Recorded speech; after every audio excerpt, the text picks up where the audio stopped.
let's go to Harry Lowe. Harry Lowe's out and about for us. Harry, where are you? I'm pretty much outside the BBC Radio London Towers here on Regent Street. I was about to say, I just passed through in the toilet. Was I in there for that long? I was about to say.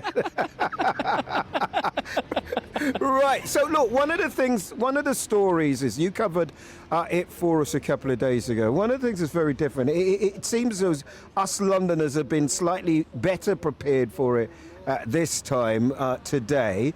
I know you've got people with you. Just to give us a little bit of what people have been saying whilst you tell me how you got into work.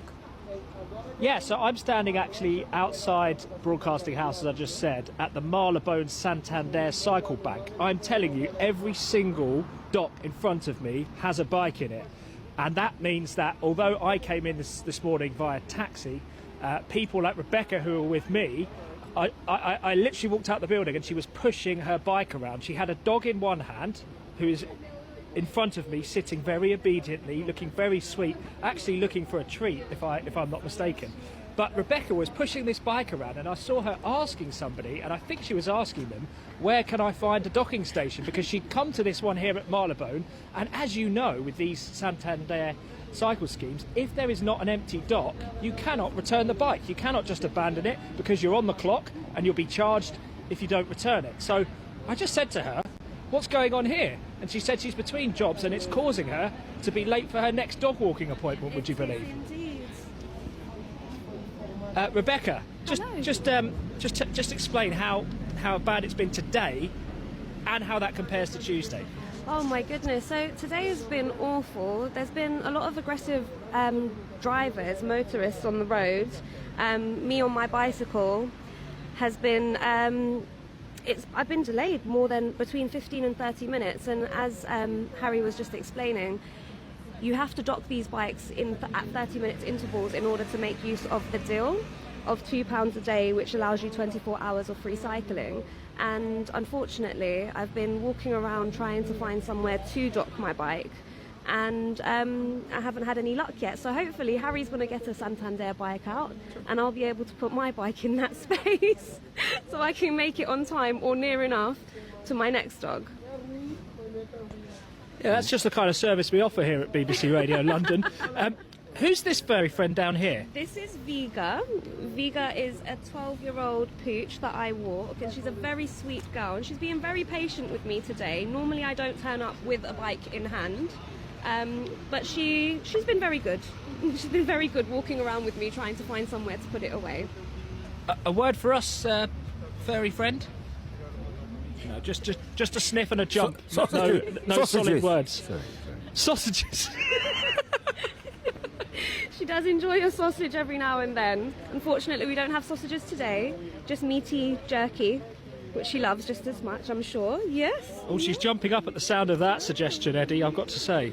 All right. Can you do me a favour? It's World Book Day, and while I need to just explain that, right? But the bikes need to be returned and then taken out. So maybe we'll get Lauren to put in a call and find out if TfL could work slightly harder at getting those bikes out of central town back to wherever they've come from around London. That's a good shout, actually. But can you ask about books, because we're doing World Book Day today, and I think we need to spend some time doing that. And maybe you could tell me yours, Harry.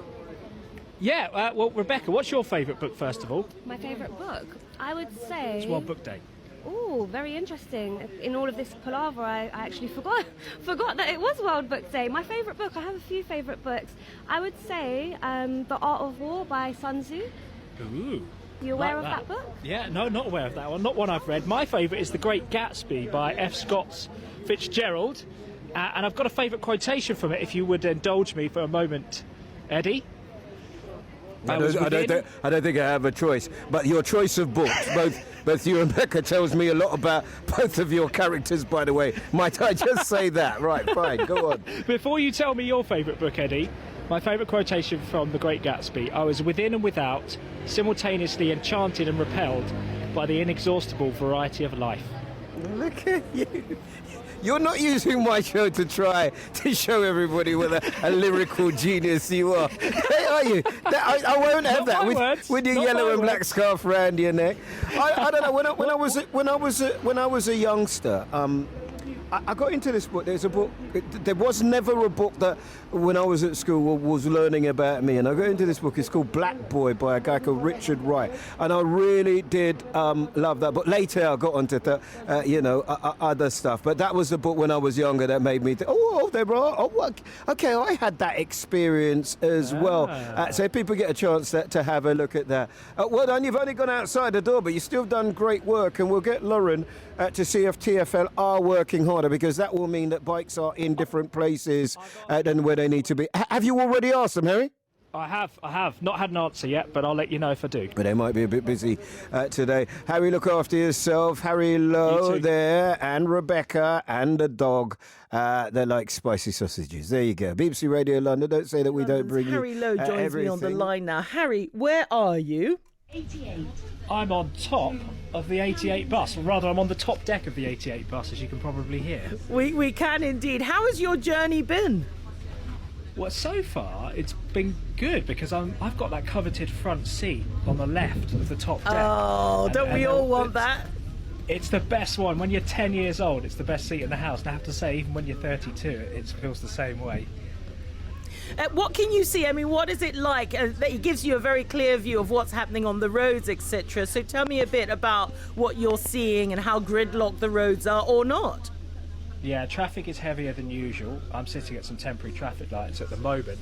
I did look on City Mapper before setting off on my journey, and this bus journey would normally take somewhere between 40 and maybe 50 minutes at rush hour, and it's saying well over an hour today. So I'm anticipating it's going to be a long journey, and I have to say it's been a long journey for lots and lots of bus passengers across the city today. We've had some figures through from Transport for London who've told us just how many people have been taking buses this week, and as of 10 o'clock this morning there'd been 1.5 million bus journeys. That compares to a total of 5.4 million bus journeys which were taken on Tuesday, when the last tube strike was, of course. And when you factor in the number of tube passengers who aren't able to take it, those figures are down 94% today and 94% on Tuesday as well. So only 95,000 tube journeys were taken as of 10 o'clock this morning, and as you can imagine, all of those people who can't take the tube and can't work from home have either piled onto the buses, or if they're lucky, they've been able to get a taxi. How full is your bus, the bus that you're currently on? If you were to board it at the next stop, you might get one of the last seats, but of course we're only at the start of rush hour. Yeah. I suspect if you were to board this bus towards the end of the route, or perhaps in an hour's time, you might not be so lucky. Well, listen, it'll be all right if we catch up with you again, see how you do with your journey as you're trying to get back to your home. Sounds good to me. All right, well, hopefully I'll make it. Fingers crossed. Harry reporting for us there from the top of a double-decker bus. You can't get better than that. The number 88. I don't know where he's going, but you know I love a bus, and where he sat, I know exactly where he sat, because that's my favourite. Time to catch up with Harry, who has been taking his journey and making his way home. Harry, how are you doing? How far have you got? I'm home, but not without incident. Oh, go on then. Tell us what happened. Well, the 88 bus inexplicably terminated, and I have to say, everybody else got off the bus, but I was so intrigued by the podcast I was listening to that I didn't get the message. The driver came up, barked at me and told me to get off. There's a bus right behind. By the time I disembarked, of course, the bus behind had departed, so I had to wait for the next one. Oh, no. But it sounds like it was a pretty smooth journey then. And did the bus get terribly busy?